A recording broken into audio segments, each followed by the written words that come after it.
Jones, yeah.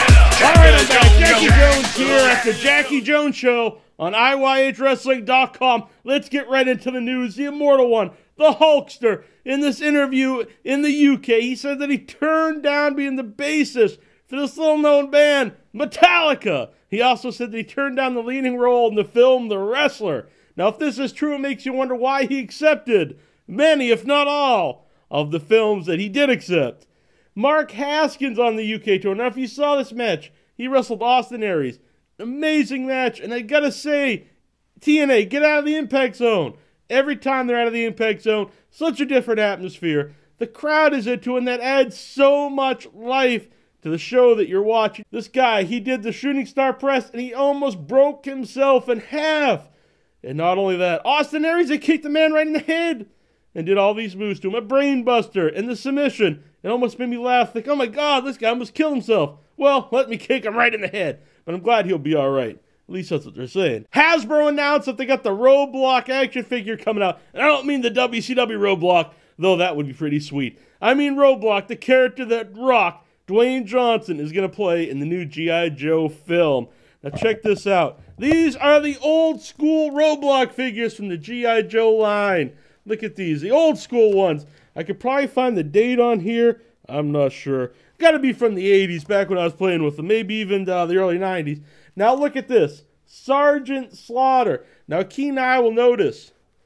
It does not have the original legs. Now this was a mail-away version. You sent in the proof of purchases. When I was a wee little kid, I used to take these apart and make them a little, like, I gotta be honest. Sergeant Slaughter had really skinny legs for this action figure. And it always just made me sad. So I put on some big legs for the man. So he's big all around. Probably not worth as much today, but I don't care. I've played with my action figures. You can see they're pretty loose.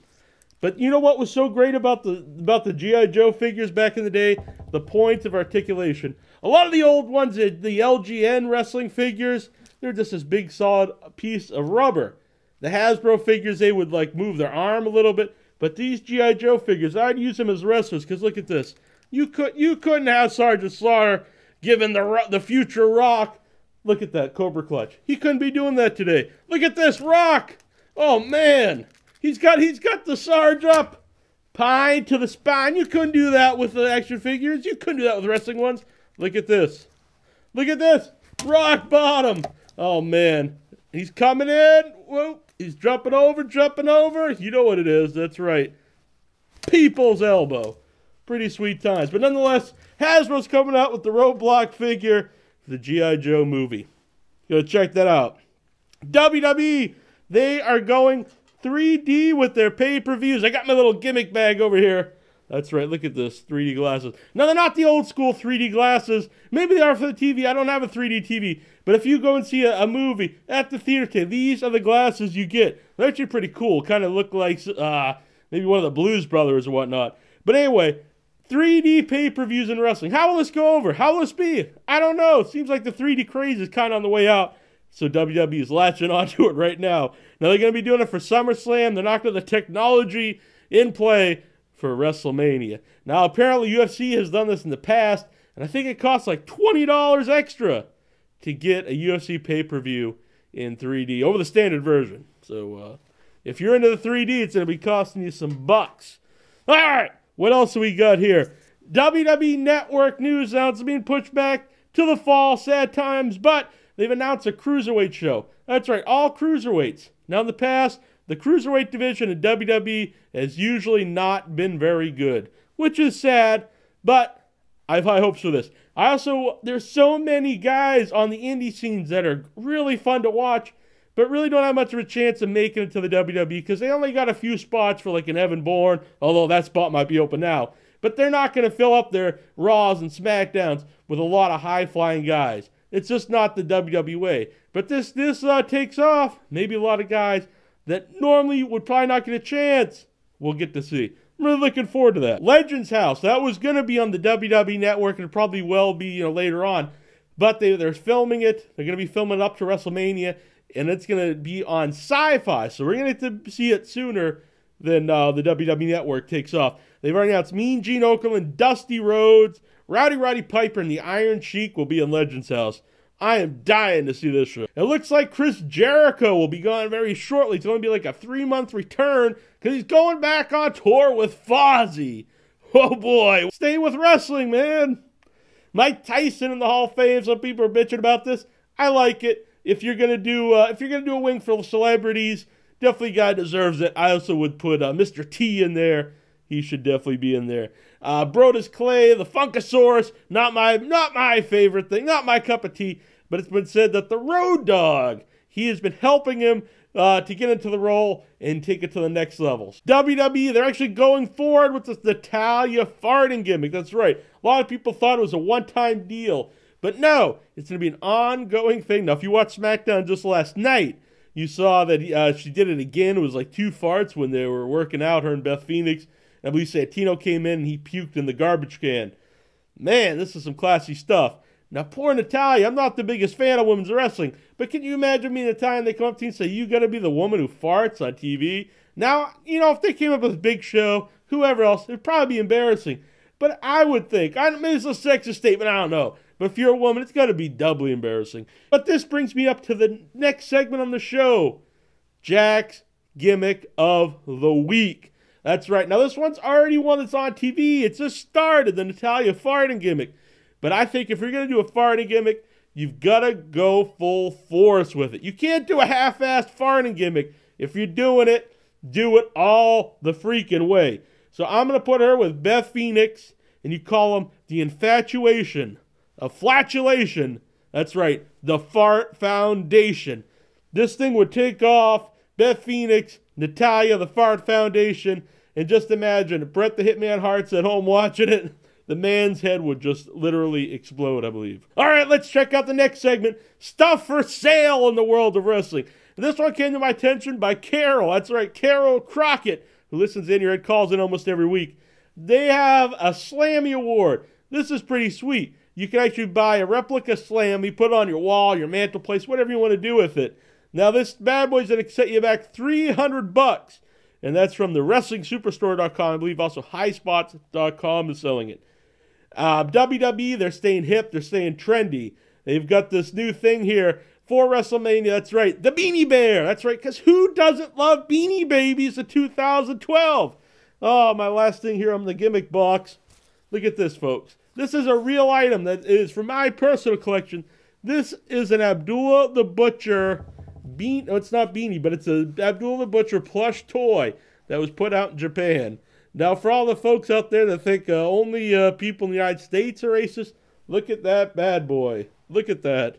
Wow, that's pretty sweet. WWE also has the Best of Raw and SmackDown DVD out there. Why I'm bringing this up is because they got friggin' Sin Cara on the cover. Will they ever give up on this guy? I don't think so. R-Truth Little Jimmy shirt. It's a funny idea. It's kind of a funny looking shirt. I just find it kind of bizarre that a grown man's t-shirt has this little white kid on it. Bizarre stuff. WWE Squinkies. I don't know what to make of these things. Now, apparently you get 12 in a pack. You get 9 of the guys, and then you get 3 mystery people. Now, let's have some... From what I was looking at, they didn't name the people, but it looked like there's some classic guys. I saw Sergeant Slaughter on there. I saw Jake the Snake Roberts. But not the greatest looking figures. Looked like something you kind of get out of a gumball machine back in the day. But what the hell. Check this out. The Jeff Hardy scarf. I know that one's going to be a big seller. We got the new TNA trading cards. Maybe we'll have Matt Morgan back on the show to tell us all about the trading cards. They got some new limited edition cards in their autographs. And a matte used card limited to 50. Now, if you're a collector of sports cards, you know they do this of like a piece of a bat. Someone used a piece of a jersey. Someone used this. It's a piece of a mat from an actual match. That's pretty interesting. A lot of new James Storm shirts out there. We got a women's one. Real women drink beer. Daniel's t-shirt. I am no saint. We've got, of course, the Crimson shirt. And I know 1-inch biceps actually put that on a pre-order. Now, I saw this when I was looking around. I couldn't find it on WWE.com, but there's apparently a Zack Ryder lawn gnome. Now, this might have sold out. It might have been a big seller. I don't know. So I'm going to check eBay if you're out there. If you've got the Zack Ryder lawn gnome, you might have yourself a very rare item. I'm obsessed with these lawn gnomes. If anybody out there, if you know how to make your own lawn gnomes, if you're a business in making lawn gnomes, if you can make a Jack and Inch lawn gnome, hit me up. I will pay a couple bucks for one. All right, let's get to some questions from the fans. So if you want to send me questions, email me at jackiesbackbrother@hotmail.com. Follow me on Twitter at IYH Wrestling, or you can go on the Facebook page, look up the Jackie Jones fan page, look up the Headyverse, look up IYH Wrestling. There's a lot of pages on there. Or just go to IYHWrestling.com, join the message. President Clinton wants to know, what move, what angle, what would you bring back from the past? Do it today, because if you haven't seen it for long enough, it is new to you. Now, I know we saw the full Nelson not long ago, and that actually got over pretty well. As you see a sleeper hold here and there. Maybe bring back the bear hug. You never see the bear hug anymore. But I'd go way back old school to Farmer Burns at the turn of the century. And he used to do, he would do the neck hang. And the man would actually hang himself, but he had such a strong neck that he wouldn't choke to death. So bring back the Farmer Burns neck hang. Sean Wolfenden wants to know, do you think Zack Ryder will beat Kane at WrestleMania? Now I think if they're really gonna go full force with Zack Ryder, I think that's the thing to do. This guy's really over at the crowd. Right now he's coming off kind of a bitch for Cena. So if you really want to go full force, and Kane's an older guy, it'll be bad for Kane though in a way, because he'll probably be coming off a loss from John Cena to lose again to Zack Ryder at WrestleMania. Because I don't think you could really have Kane beat John Cena, then go to WrestleMania, because John Cena is going to be facing The Rock. So you kind of have a dilemma there. But if you keep Kane strong in the Cena feud, even if Cena beats him at the next pay-per-view, sure, I think you do that. Zack Ryder, Kane. Zack Ryder goes over. He needs to win more, and he could be a future guy for your company. Daniel Day Herring wants to know, if you could choose Undertaker's opponent for this year's WrestleMania, who would you choose and why? You got to have a big name guy. You got to have a guy that can really go. So I was originally going to say Foley. I don't think the match, especially after seeing Foley at Royal Rumble, the match wouldn't be up to par compared to HBK Undertaker or Triple H Undertaker. But if we didn't see that, if they hadn't debuted him, it's kind of a joke guy. If they would have brought him back as serious Mick Foley Mankind kind of thing, I would have liked to have seen that. But I don't think that's going to happen, and it honestly probably wouldn't work. As much as I love Mick Foley. Sting, of course, everyone has talked about Sting, but that's never going to happen. I would love to see Brock Lesnar. You bring in Brock Lesnar, big match versus Undertaker, and people would actually wonder who's going to win. There's not too many guys you could put against Undertaker, and you're going to wonder who's going to win. A lot of people say we got to put a young guy in there, but there's no surefire young guy. A few years ago, Edge, if he would have went over Undertaker, would have been big for him. But, Edge is retired now, so what would you have got out of it? Randy Orton at the time, somebody like that. I don't really see any of those. You got Wade Barrett, you got Dolph Ziggler, you get guys like that. None of them are surefire guys to me to go over Undertaker. So, you're probably going to see Triple H. It's going to be a good match. Am I dying to see it? Not really. And that's nothing against either guy. Has WWE ended the brand split? Notice lately SmackDown stars have been on Raw. Yeah, I don't know. It seems like they have. There's the super shows and guys are on both shows. They never really bring it up. Yeah, I mean, let's be honest. It's just been a failure of an angle. It's good intentions. It was a good idea, but it was never done properly. And then once every pay-per-view was both brands, it really just ruined anything about it. They would do, when they would do it, it was kind of interesting, like when they would do the drafts, but they never stuck to it. It never really meant anything. So they kind of killed this from ever meaning anything. And then it just kind of dies with a whimper. With there's no big bang, like this big battle between the two promotions. It just kind of dies away. Mrs. Big Red Machine wants to know, who would win in a race? Bret the Hitman Hart, the immortal Hulk Hogan, or the Great Khali? Now you got it. Slow and steady wins the race. That was the moral of tortoise versus the hare. So I am actually going to pick the Great Khali. The Great Khali. I think he would win this race. That'll be a hell of a race. Larry Higgins wants to know. Larry Higgins. Hey Jack, what is your biggest letdown in the history of professional wrestling? Wow. I guess say, that year when both WCW and ECW died. Wow. I mean, I still am a big wrestling fan, but boy, was I big then. Loved it. and then it just went away. I was so emotionally attached to ECW. I love WCW, watch it every week. There was something about ECW that really made you want to see it succeed. They both end, about the same year, around the same time. Kind of like the death of your love of wrestling. Really big letdown. And then after that, you had the, at least you think, well, this show's over.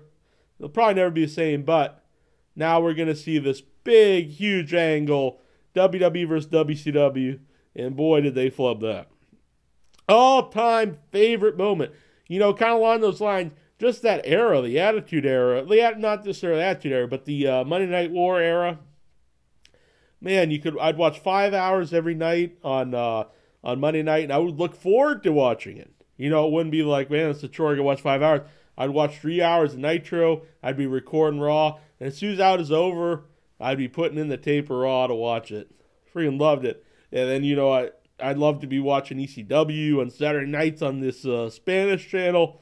Couldn't get enough of it. But if you're going to say one actual moment, something pops in my head, of course, Scott Hall walking out on Nitro. That first whole year or two of the NWO. Just amazing stuff. The birth of Austin 316.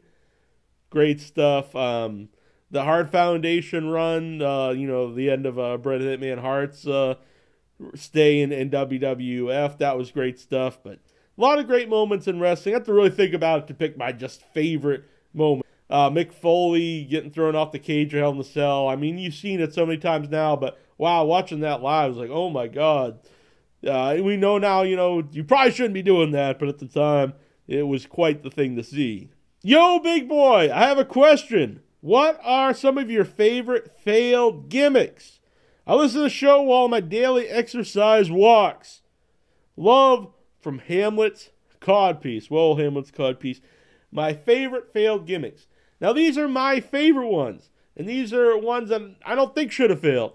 Big Bully Busick. I thought this was a hell of a gimmick. This guy would go up there and he'd pop kids' balloons. He'd steal their popcorn. This guy was an old school. He had a big mustache. He had the stump puller. I love Big Bully Busick, and I really think that was a good gimmick. You could bring it back today with all the anti-bully stuff. So I'm going to put Big Bully Busick on there. I might do a whole show sometime with my top 10 favorite failed gimmicks or gimmicks that didn't take off, but that's definitely up there. That brings us to the Twitter Wars. That's right.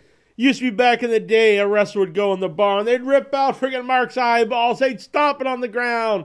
They would be traveling up and down the freeways, drinking. They'd be getting all kinds of wild stuff with the rats. And today, in 2012, what do? They go on the World Wide Web and they exchange insults. They tweet each other on Twitter. That's right, it's a very different era. Rock, John Cena, the biggest star of the last service, the biggest current star. This is like The Rock versus Hulk Hogan. This is like Hulk Hogan versus Andre the Giant. This is like Hulk Hogan versus the Ultimate Warrior.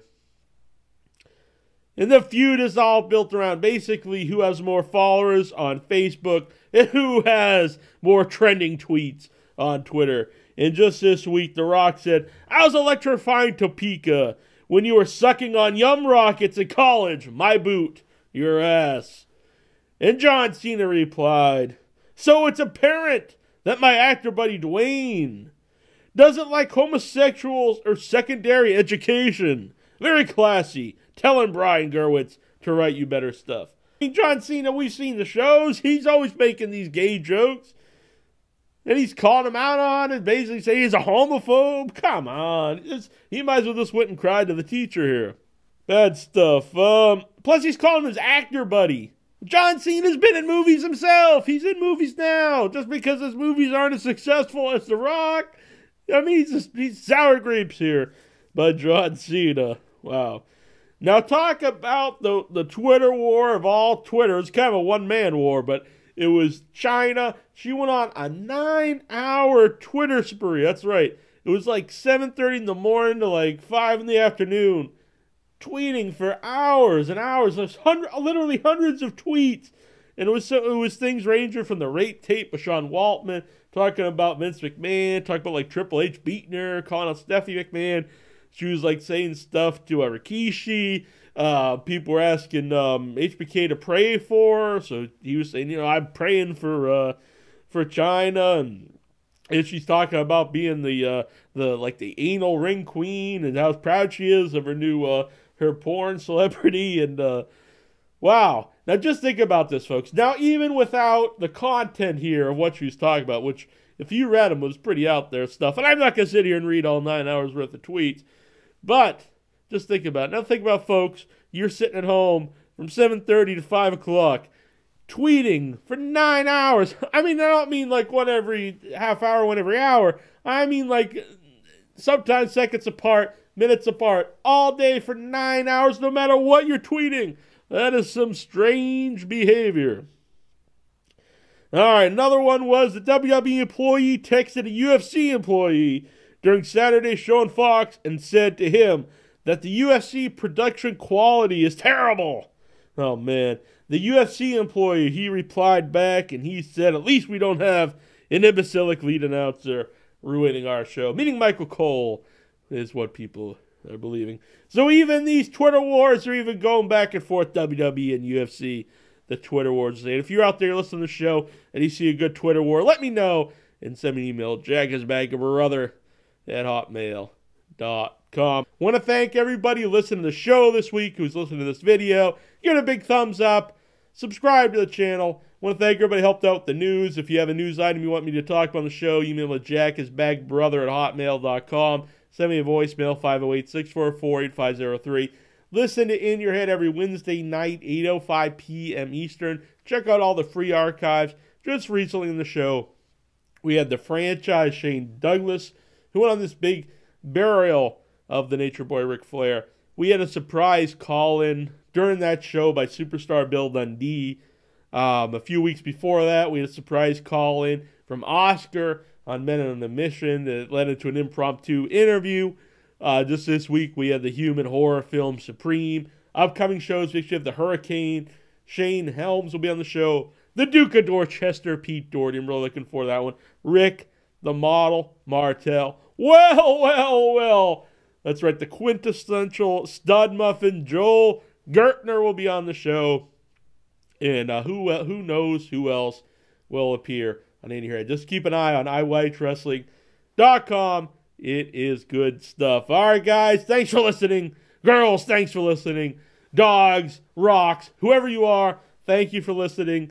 And check out iwhitewrestling.com. Hold that! Jack,